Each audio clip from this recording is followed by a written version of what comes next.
All right, guys, welcome back. And now we are diving into the analysis of receivable method. Whoop, whoop, we made it to the second method, right?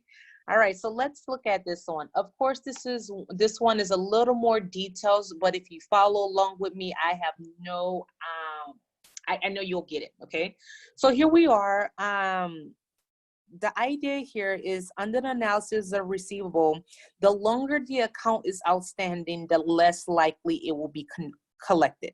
Okay, and so what I mean by that is, or what they mean by that is, usually in the first 30 days, right? So if I'm gonna write, usually in the first 30 days, you have the highest likelihood of collecting a receivable. But as time and time goes by day 100, maybe your likelihood is starting to decrease, right? And by the day, maybe by 365 days, which is an entire year, your likelihood has significantly decreased, right? So maybe I started off with a 90% likelihood of being able to collect the money. And then it went to 100 days, and maybe my likelihood of collecting the money is, say, 60. But by the time I get to the end of the year, the likelihood of maybe collecting that money is 30%, right? Or even less. And then if it gets out to even further than that, let's say 700 days, my likelihood has maybe decreased to 15% or less, right? So that's what we're talking about. The analysis of receivable is they're looking at the aging process of receivable. What's the likelihood of collecting that receivable? Okay. All right. So this is how we're going to apply it. So you can read through the steps. Yeah, I'm going to let you read through the steps. The best way to spend your time is actually practicing. So that's where I'm going to focus my time here. Okay. So what I'm going to do now is switch over to practicing the analysis of receivable method. Okay. You can read through the slides. So here we are. Again, this is on your adjustments, right? So as I've done before, I would do a T account just to capture what we have, all right? So what I'm going to do is do a T account for accounts receivable, and that is an amount of 800,000. And then we have the allowance for doubtful account, and they tell us we have a $7,500 credit, okay? All right, so the company recorded $3.5 million of credit sales during the year. For us, that is irrelevant because we're doing an analysis of receivable method, right? So that doesn't make sense to us. So what? And that's very important because as you go through your quizzes and your exam, it's going to give you that information, but you have to decide if that information is pertinent to the question, okay? All right, so it says an agent of the company's receivable on December 31st and a historical analysis of the percentages of uncollectible of each age is as follows. So they're saying they have already determined through their forecasting, through their historical analysis, is this is the percentage of uncollectability of their receivable. Meaning if an invoice is not past due, right, regardless, there's still a chance that 1% won't be collected. And as you get further and further down in the age class of the invoices, any invoice over any invoice over 90 days, they're saying there's a 20% probability that I may just not get it. Okay, I might not collect that amount of money. Okay. And then they have also, of all of their invoices, they have categorized them. So go back to that slide and read through the steps of how they categorize it for you. And most of the examples, they will already do this part for you. So I wouldn't spend a whole lot of time there. Okay.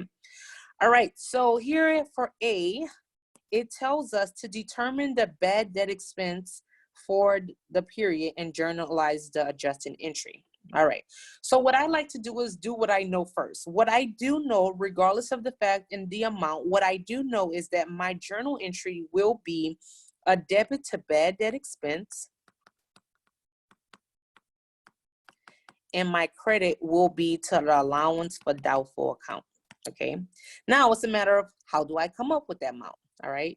So remember under the the analysis of receivable, you must calculate what each of these amounts are, okay?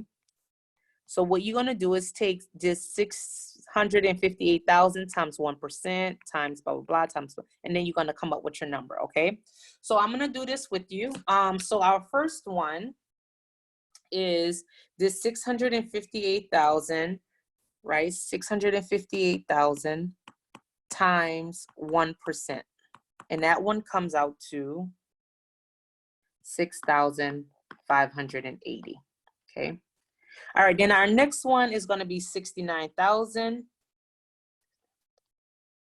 times 6%, all right? And that one comes out to 4,140, okay?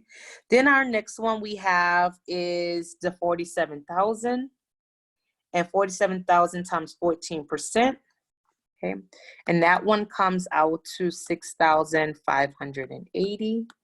And then lastly, we have this one is the 26,000 times 20%, and that comes out to 5,200, okay? So if we add up all of these amounts, so our 6,580 plus our 4,140 plus 6,580 again, plus 5,200, that amount comes out to 22,500. All right. Now, this is where the percentage of sales and analysis of receivable differ when it comes to the adjusting entry. If I can highlight this in red, which I may, here it is. Hint, hint, hint, this is different. This part is different from the analysis of sales method, okay? So here is how we're going to do this, okay? So I'm gonna go back to my regular blue. Hopefully I got your attention. All right, so once we calculated this, this is what we're saying, excuse me, this is what we're saying we want our analysis, we want our allowance for doubtful account to be. All right, so you're gonna draw a line here, and this is the amount. You're gonna put 22,500, right? So this is what I'm saying I want the amount to be. Now my adjusting entry will back into that. So what number do I need to be here? So I'm gonna do here. What number do I need to be here to get to the 22,500? All right, this is what makes this method different. Now, in order to get from 7,500, right, to the 22,500, I need to do the difference. And that difference will represent my adjusting entry. So if I did 22,500, so 22,500 minus the 7,500 that's currently sitting there, my amount, my adjusting entry will be $15,000. Okay, that's what's going to go here, $15,000. Okay, that is going to represent my adjusting entry. Okay, so it's going to be a debit of 15,000, a credit of 15,000. Okay, all right. Now so that's part A. I wrote all over it, but hopefully you got the point. I add this up, and that goes here, and then there you have it. All right, so now let's do part B. Okay, so I'm gonna just make this smaller. All right, so B, here we are, B. B says determine the adjusted balance in your allowance for doubtful account and accounts receivable. Well, my allowance for doubtful account represents what I want to be there under the analysis of receivable. I have done the hard work of figuring out what I want to be there, and so that will be my balance. Significantly different or contrastly different from my percentage of sales method. So that amount will be here, the 22,500. Okay, my accounts receivable balance did not change. That's going to be the same thing, and that amount is 800,000. Come on, make a zero. There we go. Okay, so that's that. So C, I'm going to write in a different color, make this a little bit smaller. Okay. So C is going to ask us to determine the net realizable value of the account receivable at the end of the period. So the net realizable value, again, that formula is realizable value is accounts receivable less my allowance for doubtful account.